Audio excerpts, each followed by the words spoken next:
Hi, good day, and thank you for tuning into our Bettery Hub channel. As I always say, Thursdays are the most awaited day that I look forward to catch up with all of you viewers. Thank you so much to join once again to our Bettery Hub channel. Now, our today's program is Bettery Connections, where we always believe it's about doing it better. Your weekly dose of transformative business ideas and solutions. And of course, where we bring you business leaders, industry experts who are making the difference and impact in their respective industries locally and globally. Now, before we move on, I would like to just highlight for those of you who have joined us, there are numerous platforms that we are in now. So if you are on Facebook, do remember just to like us, and if you need to, share our live streaming that's happening now. We also have our Bettery Lab YouTube page, so do remember to subscribe to us. And subsequently, about 3 days after our live chat, we will actually upload this on our Spotify, Bettery Hub podcast. So do feel free, for those of you who prefer, to listen audio while you're running and so on, then podcast will be just perfect for you. So with that, now I'm quite excited. I have an awesome guest today who will be joining us. And now before I bring her on our studio live, let me just do a brief introduction. Now, she's none other than Natalie Indra. And her introduction, because she's actually a professional in the real estate industry, an expert, I will say. Every time I was just having a chat with her, I'll see her in a lot of award ceremonies, up on stage. Awesome, very inspiring lady. And her introduction in the world of real estate began over 15 years ago, where she felt a need to serve people in fulfilling the human's fundamental need, right? To have shelter.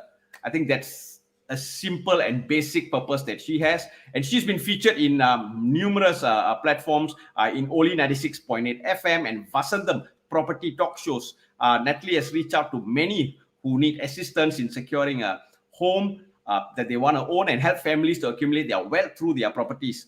So today we're going to have Natalie, who's going to be here to share with us how we can create wealth through multiple property investments. And of course, ways and means where how individuals or each of us can actually get our dream homes, or even, upgrading ourselves from HDB to private. So any point of time you have any questions, do feel free to engage Natalie. So without any delays, let me bring on Natalie. Hi, Natalie. Hi, hello. Hi, Sakthi. How are you? All good, all good. Excited. You can see me already. I'm already excited introducing you up here. So many things. And Natalie, how do you have all the time, to do so many things? I always see you up there talking to people, and then you are like on so many platforms, talk shows and so on. How do you manage your time? Well, we all learn to manage our time when we are self-employed, but when you do it with passion, you see time. It just happens, It's just the drive that just keeps you going. So I really enjoy meeting people. I enjoy what I do. So honestly, time is not even a factor for me. Great. And before we go into the gist of what we're going to talk today about real estate, about investing, and so on, now I want to ask you this question. I have some surprise photos for you. Now I know that you are into trekking, right? So Yes. so I got some photos. You do trekking. So again, Yeah. how did you start trekking? How did you have this came up with this hobby, or um, you know, the love for trekking? Actually, think of it, I was a school athlete when I was in secondary school, and I was also a school tennis player, a school team player. So sports was always in me. But as you age, and then after becoming a mother, you slow down, and then you want to kickstart again, right? And then when you start running, then your limbs obviously all start telling you stories, lah. Um, I just started in Bukit Timah Hill with a friend, and then I realized, hey, it's something that I really really like. It's out being in nature, and then from Bukit Timah Hill, the drive keeps going, and then you want to start exploring other countries. Then you go to Mount Ophir, and then you go to Kinabalu, and then you go to Kilimanjaro. So Wow. then the passion, the drive goes where okay, let's conquer a summit once every year. That kind of a kick that you get. And it's really nice being out there because you just feel so close to the clouds, apart from traveling the plane. So that's how it started. Cool. And I always realize that, most of the people who are successful in terms of business, in terms of sales and so on, they are usually they have something, something competitive, something always challenging that they really enjoy. And, you are true, right? I mean, trekking to go up I mean, you have been to what, Kilimanjaro. I mean, these are all no joke when you ask me. So it's like Um, awesome. I think it's no, Kilimanjaro is actually a to-do list, and it was obviously delayed because of the pandemic, but it is in a to-do list. My last was Kinabalu, which was in a photograph. Yeah. But I think it's the idea of not so much about the challenge, but just out being in nature, and that's the opportunity to reflect, to improve ourselves, to rejuvenate. And then of course the fitness comes along. So it's like a all-in-one package, lah. If you ask me. Yeah, so it's a never ending journey. I just, yeah, it's all the way, as much as my legs can bring me. True, true. I mean, for me, I love running. So sometimes you just need that that That that activity. boost, that Yeah, drive. exactly. Yeah, yeah. And now let's talk about yourself, Natalie. A brief introduction of yourself. Your journey behind your current success. Okay. So I was formerly in the media, and then I went to public relations. And just believe it or not, I never thought I would enter property. It was actually my brother who got me into who asked me, why don't you just do it? All aunties and uncles are doing it. Why don't you just give it a shot? And it so happened that the company I was working with was downsizing at that point. And I thought, okay, so that's the time to take the leap. So I gave myself a 1 year target to just give it a go. And I started and I just never looked back. And I think one thing about me is that once I start something and I keep striving and working for it, I don't want to turn back because of the amount of effort and hard work put inside. But along the way, I realized I really started enjoying it because making a difference in people's lives, securing homes for them. And at that point in time, the influx of PRs were coming in. A lot of them were very new to Singapore, wanting to secure a home. So, believe it or not, my first sale was actually a 3-room HDB flat in Circuit Road for 150,000 at that point in time, 15 years ago. Obviously the commission wasn't that great, but I was single, so it was still okay. But that client right now owns a private property. So it's the journey that one goes through with the clients. It's not just a one-stop shop, but it's the journey that you walk through with the client. So when you see how people grow through you and with you, and you grow together with them, then I realized, hey, the passion is there. And then you realize that's your purpose. So now it's just, I'm doing property with passion and with purpose. And let's talk about your early days. I mean, you just shared, right, your first sale in Circuit Road, and $150,000. I mean, yes, of course the commissions, but it's always the sweetness of getting a first deal and making a difference and impact to a family, right? I think that's The an first deal actually took me 6 months to secure. 6 months. But mentally, I told myself that whenever you're in self employment, it takes you about 3 years to build your base. I was very practical. And of course, at that point in time, I was also single. So the commitment level was slightly lower. But obviously now it's much more different. We're all fully driven in gear four, with our children and our family. But that's always the mindset. So it was not always about the instant result. That's something that we need to reiterate to people who are self-employed, and I'm very sure even you do to your team as well. So I always tell my team members, never look at the result. It's the experience, it's the journey, and you will eventually be rewarded. So today you plant the seed, you will get the results in time to come. So just keep doing and do it with a heart. Do it with a purpose.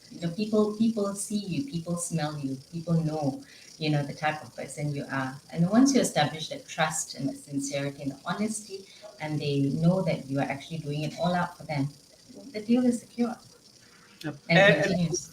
what is the one thing, when we talk about sales, right? I mean, it's definitely not an easy place to be, right? I mean, it's not an immediate results. It's something that takes time. So what was your inspiration? What was your feel good factor? I mean, apart from the fact that you close a deal, yes, you get paid, but I think sometimes it's not just the dollars and cents, right? What's that? It's never about the dollars and cents. Till today, it's never about the dollars and cents, even though that is what brings in your bread and butter. But as I said, it's always about the people. It's about the impact you are making into a person's life, and this is a home. It's not just any small ticket item; it's a big ticket item, and some of them, it's their first matrimonial home. It's really a milestone in their life, and to know they are instrumental to it, Sarah, you really need to do it with a heart. So And when you put all these components into place, and you realize that you have a knack for it, and you enjoy it, then what's more? There's nothing else out there. And then, do you actually have your own team as well that you are managing? Because I know that you are a group director. So, I mean, apart from the fact that you have to lead your team, I think you are also there to lead them by example, by showing them how it's being done. So, what are the challenges that you have in that? To be able to do your own sales, meet your clients, your people, at the same time, to rally up your guys and say, "Come on, let's go."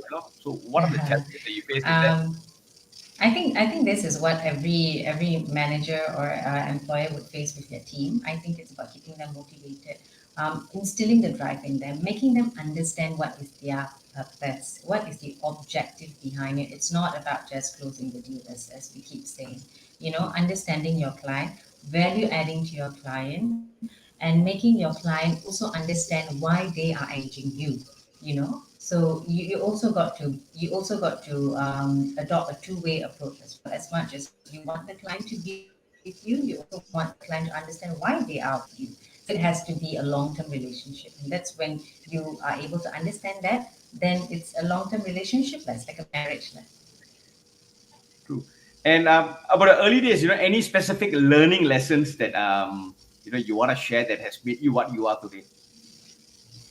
When it comes to learning lessons, it's I can write a Bible. Anything specific, like something that if I ask you, it's like, oh, Sakti, this is one of the key lesson. Anything that No, one thing about me, I realize my personality is such that I find it very hard to give up something after you know that you are good at it. But the thing is, even though to know that you're good at it, to not be complacent is also something that we need to adopt.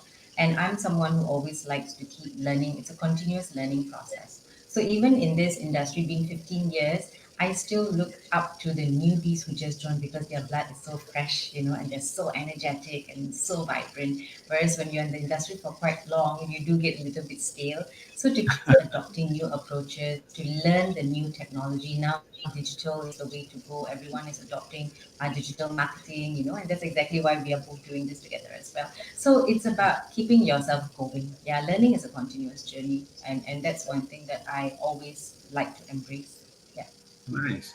And before we move on, I would just like to put up. We have Vanan. Hi, Vanan. Thank you so much for joining us. And it's a Yes, big thank you, Vanin. yeah. Always, there a big inspiration for me, Our Vanan. Thank you so supporter. much.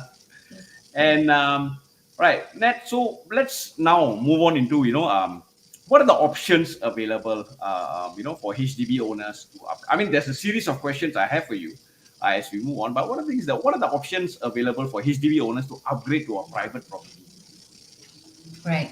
So when you want to upgrade to a private property, I always would advise my clients, you need to adopt a time scale approach. It's not just a one-off investment. You got to understand what's your objective behind it. You need a time horizon. So there's a little bit of a planning process, just like buying insurance. You need to understand what is the time horizon, what is your affordability, what is your comfort level like. Yeah, so it all boils down to basically your age, your affordability, the space that you're looking at, and the choices that you also want, whether, in terms of your family, if you've got children, then we're looking at schools, we're looking at what are we actually using the private property purchase for? Is it for investment, or is it for own stay, or is it just to enjoy a lifestyle? So when we know all these options and we have them in mind, then we'll be able to walk the journey accordingly. But it also comes down to affordability in today's era at the end of the day, right? And people buy private property. Why? Because they want to enjoy a lifestyle. They also want to use it as a tool to hedge against inflation, understanding that it's totally stable in a country like Singapore compared to the rest of the world. So this is what we have to keep in mind when we want to upgrade to a private property. Right. And is private property for everyone? Because I know I've talked to quite a few, which we will go into that, the mindset of some people who feels that, hey, private property is not for me. So, from your experience working with so many people out there, is private property for everyone? Okay, when we say private property, we need to understand whether which component it falls into, whether it falls into the residential or the commercial or industrial part, right? So this is where we need to look at our own kind of preference, and also what's our level of risk as well. Every investment has a level of risk. And as I said, if you are buying it as a home, then there's not much options, because if it's a home, then you're looking for space, you're looking for location, you're looking for your support system around you, like your parents, you're looking for children's school, then obviously your preference is limited already. But if you're looking at for investment, then that's when you need to understand whether you want to invest in a freehold or a leasehold, or whether you want to invest in a new launch, or you want to invest in a resale property. So this is when we need to study what is viable for you. And also age is very, very critical when we invest, because the younger you invest, the longer you have in terms of leveraging, against the loan quantum, and also your age gives you a lot more options in terms of borrowing. Yeah. So this is where we need to understand what's our portfolio like. Yeah. So say for example, if a first timer, they buy a BTO, okay, and a BTO usually takes about 5 years, right, before it fulfills its minimum occupation period. So it goes for resale property as well. Then usually the desire will come to want to upgrade to a private property, because could be colleagues or even siblings are upgrading. So that's when they will want to cash out from their BTO, right? Leverage on the fact that the property has appreciated in terms of the capital value. Then you cash out and then you upgrade to a private property. Now that's when the option comes whether you want to buy just one property, because technically you can actually buy two properties. So this is when you decide whether, if it's a husband and wife couple, then the husband can possibly purchase one, the wife can possibly purchase another one. So this is when the awareness comes in, because people usually think that, oh, both have to, but just buy one. They limit their options. So there's a lot more out there, so they can explore these options. Another way to go is sometimes when we buy a HDB, we also think that both husband and wife must put their name in as owners, when actually you don't have to. But again, it depends on the affordability.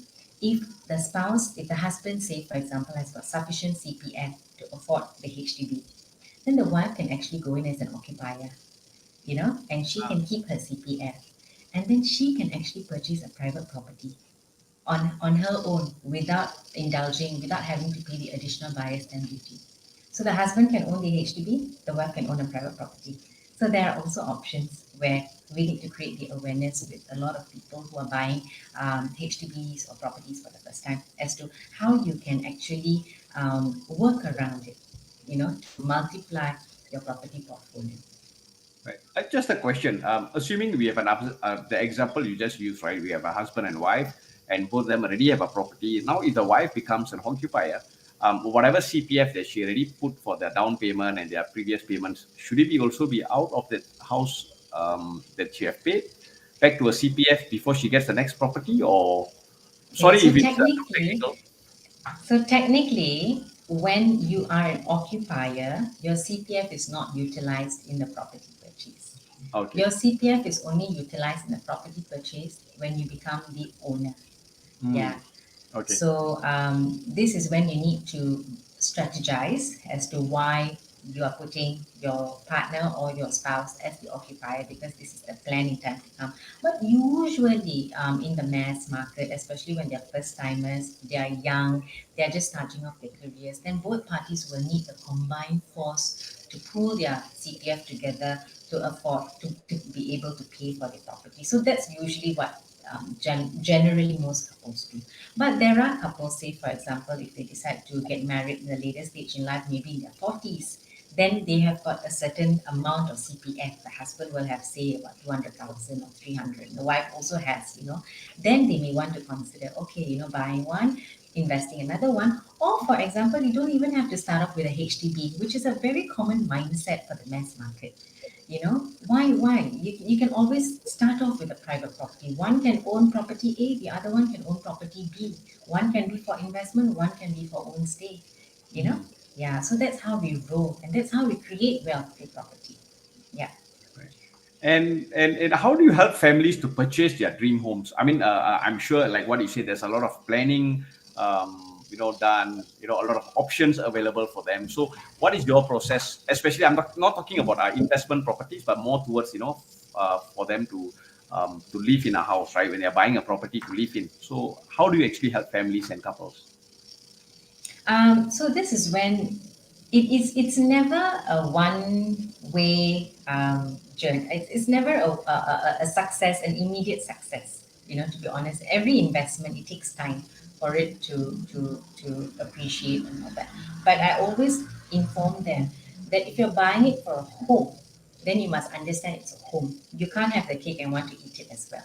If you're buying it for investment, then we are going into figures completely. We are making sure that you're buying it at low entry level, there's a rental yield for it, and then there is appreciation in it, then that's total investment. Yeah. So this is when we have to manage our own expectations. And then of course, if you're planning to buy near a particular school, an elite school for your child, then you have to understand that the demand is there for that location. You can't be expecting a low priced value for that kind of product or property, and then if you plan that, say for example, executive condos are one type of housing right now that is very much it's very well known, to first timers, because the beauty of it is first timers are entitled to to government grants to be able to purchase an executive condo. So that's a beautiful type of housing that gives you a head start to get into the private property market. Because the beauty about executive housing is that just like HDB, you buy it for the first 5 years, you have to fulfill the minimum occupation period, right? And then after 5 years later, you are entitled to sell it to the PRs.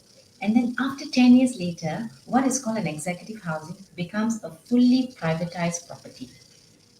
So you actually enjoy 2 rounds of capital appreciation. So I always will encourage, if you're a first timer, if you're starting off fresh, go into executive condos. You enjoy the grant, right? Yes, you'll be taking a bank loan, just like buying a private property. You enjoy full lifestyle. You enjoy a pool, gym, security guard. You have your functions in the clubhouse, just like a wholesome private property, right? And then later, after 5 years, when it appreciates in value, you can choose to cash out, or you can choose to stay put and go on to the 10 year mark, and then later revise your property portfolio. You can even do a refinancing with the bank. We don't call it refinancing, but we can actually kind of, in layman terms, we can actually go back to the bank. We can do a gearing up option. We can cash out a certain amount compared to the current, I mean, from the old time, from the purchase price to the current market value. You can cash out a certain portion. You can use that amount to invest in another property and still stay put in the current housing. So that's your head start. Whereas with the HDB, it's a bit different.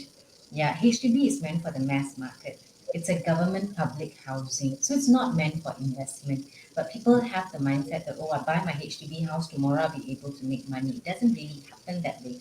You possibly can make money if it's a BTO, but the amount of appreciation enjoyed is not as attractive as what you see in a private property market.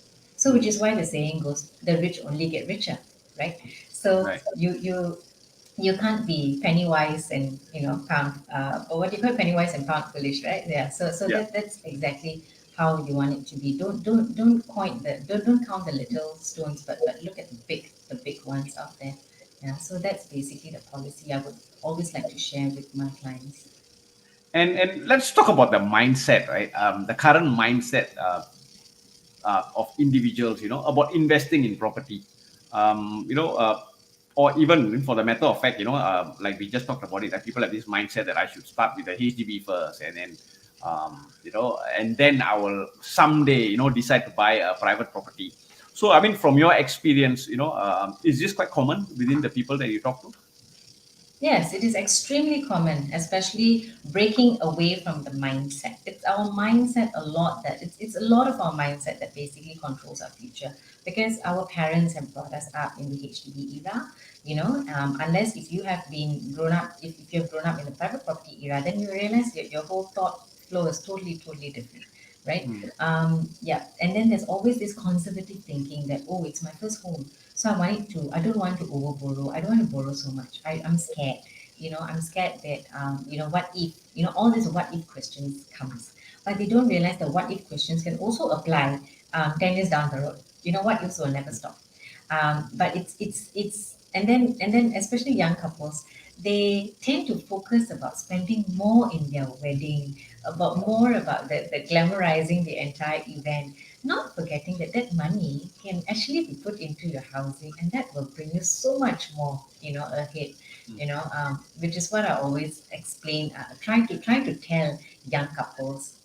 Yes, you can spend in your wedding, a decent amount, but also think about the housing. Don't pour all your savings, because your the amount that we spend for our wedding, like say 50,000, can actually be a good down payment for private property.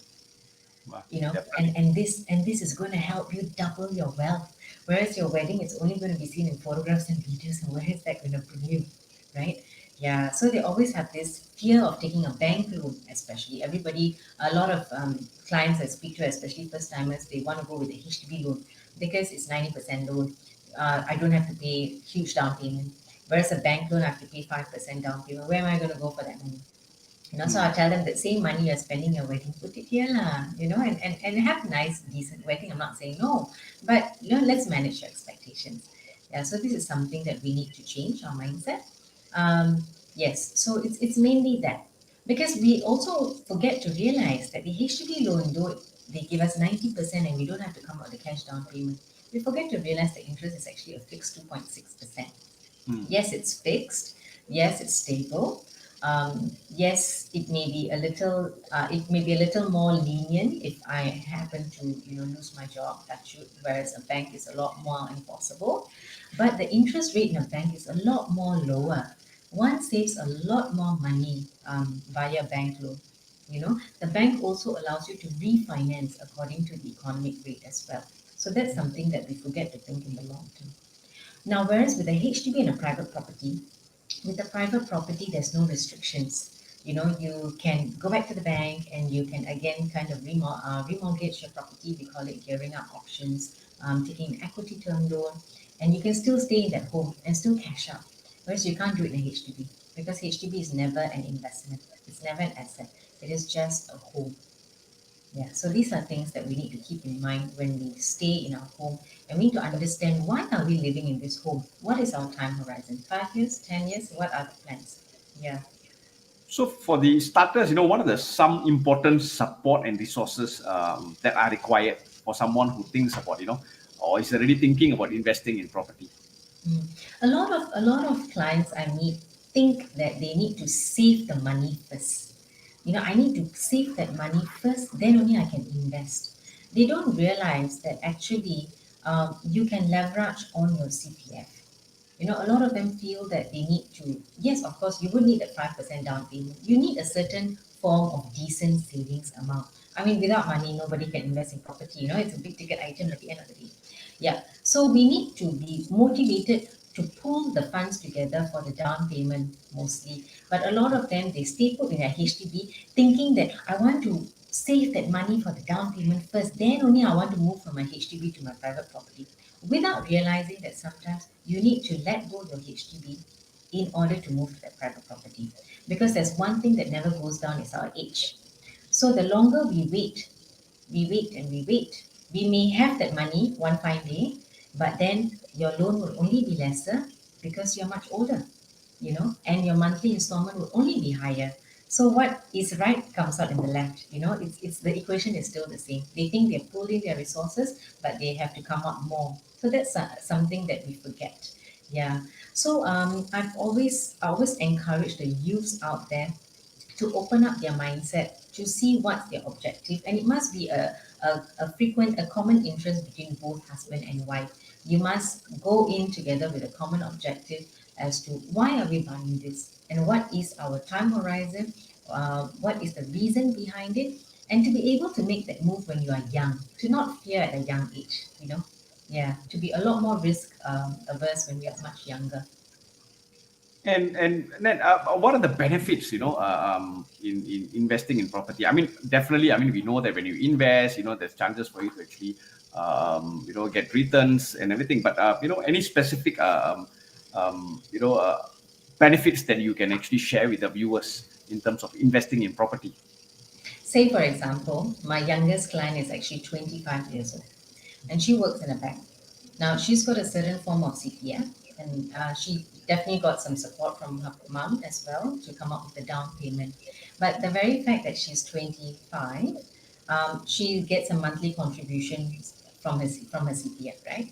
So I've asked her to invest in a two-bedroom property in the east, and this two-bedroom property is a brand new property. And in time to come, probably next year, she'll be getting the keys and she'll be able to rent it out because in the east we have got a great tenant pool. I mean, most places it really depends on the location, but in the east, in this particular condominium, she's got a great tenant pool. So this tenancy that is going to bring her rental, it's going to cost her, it's going to bring her more than what she's supposed to pay for the monthly installments. In fact, a monthly installment is only about 1,500 and her rental will easily fetch her about 2,400. So then you're talking about 900 to $1,000 of a profit, of a passive income because her CPF pays off that 1,500, and then she enjoys it. So and in time to come, in another five to or it depends on how long she wants to hold that property, that amount would have also appreciated in value by say another 300 to 400,000. So she's enjoying that passive income of 1,000 over 60 months plus the capital appreciation, and she's only 25.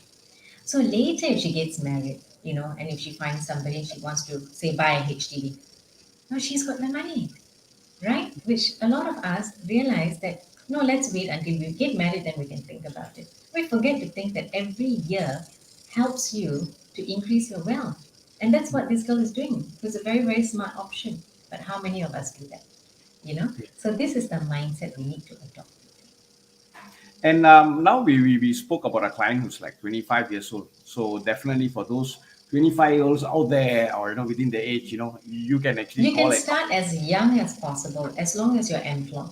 Because when you buy a property, you would need to take a loan unless you're cash rich. Unless you're inheriting some form of wealth, then yes, by all means, right? But Yeah. but to the commoners, as long as you are employed, that's when you're able to be eligible for a loan, and you must have a certain form of CPF contribution, and you must be of a stable employment status. Then that's when we can look into what are the options that's available. And sometimes it may not just be residential property, it can also be commercial property. For those who are not planning to stay in that property and you're just planning to just have a property, to rent it out now that we have got a lot of firms that are setting up spaces, storage spaces, digital spaces, they need spaces. Yeah, so commercial is also trending right now as a form of investment when it comes to property. Yeah, so this is also something that we can Is open there a up. major difference in terms of when you're investing in in a commercial property, considering or compared to a residential property? Any major difference in terms of the investment? If you ask me, a commercial property is less of a headache because you don't have to dress it up. It's a bare unit. It's vacant. You don't even have to worry about putting up curtains and furnitures and all that, right? Whereas unlike a residential property, you need to maintain it to a certain state. You need to make it presentable for the next tenant or even for selling or buying, right? Yes. But with commercial property, it's basically you are entitled to a loan and then it's your cash component. So it's your cash plus your loan. You're not able to use your CPF for commercial property. But for Mm. residential, you're able to use your cash, your CPF, and your loan. All right, noted. And if let's say there's some of the viewers here who wants to have a chat with you, now how do you start or how do you assist them to start on their investment journey? Okay, so we'll definitely we'll do a very basic profile outlook as to how much of cash are they willing to set aside for the property investment. A simple a simple financial review in terms of the CPF savings, and also what's their age and their employment. Yeah, so a very simple financial study will be made. And then after that, looking at what is their appetite like and what's their interest, and then trying to match what they have in mind. All right. And Nat, I'm sure there are a lot of people out there. I'm very sure who have a lot of questions. What you have shared has been really awesome, and they want to actually have a chat with you. So, how can our viewers actually reach you or contact you? Well, I have a website, natalieindra.com.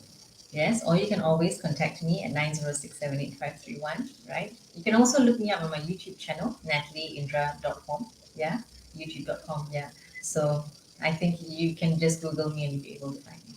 Right. So what I will do is that after this live chat, I will actually put these links on our string of the comments so that the viewers, any point of time, check out Net's website, and just give her a ring, have a conversation with her, and there'll be so many options available that you never know, right? I mean, sometimes it's about taking the first step to know more, be informed, Yes. then Yeah. make a decision as we move on. Now, Nat, any specific advice for viewers? I think it's not shutting off your options, not stepping back just because somebody else wasn't able to do it and think that you won't be able to do it, but exploring your options, because there are a lot of clients of mine who thought they would never be living in a private property today, and some think that a spacious home is what they're looking for. But you must also understand, a spacious home may not be the way to create your wealth. Sometimes space doesn't give you money. A home is something that is a home for you. At the same time, it must also be something that helps you to increase your wealth in your bank.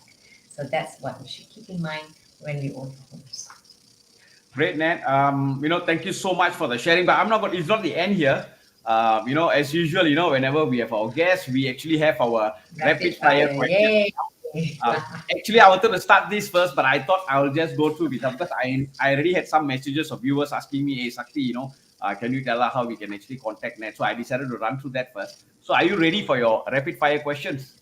Bring it on. Right. Okay. So, as usual, it's time for me to have fun, right? I have 3 envelopes for you. Okay, you can go by Okay, color, red, blue, white, or by the number, whichever let's go envelope you with want. number three. Number three. Are you sure? Number three is the toughest. Yes, yes. Okay. So, Nat, what do you want to be remembered for? I think I want to be remembered for making a difference in someone's life. All right. Short, sharp, but potent. All right. And the legacy that you want to leave behind. Oh, to have at least, help people, to help at least 1 million people to have, got their homes for them. Nice. And how far are you? Oh, okay. That's a question that I just. Almost. And where do you see Nat in 5 years' time? um, Good question. If I'm around in 5 years, we never know. I think it's basically doing it with a purpose. I just want to help impact lives as much as I can. Yeah, so I just want to keep doing this with all my heart, and to help as many people out there to basically secure a roof above their head, their heads, and of course, if it's going to help them to make money, then yes, I'm more than happy to be there for them. All right. Great. And your biggest challenge? I never look at it as the biggest challenge. My biggest challenge? I never thought about it. Don't have one. No, I mean if you don't see it as the biggest challenge, it's fine. It's fine. No worries, right?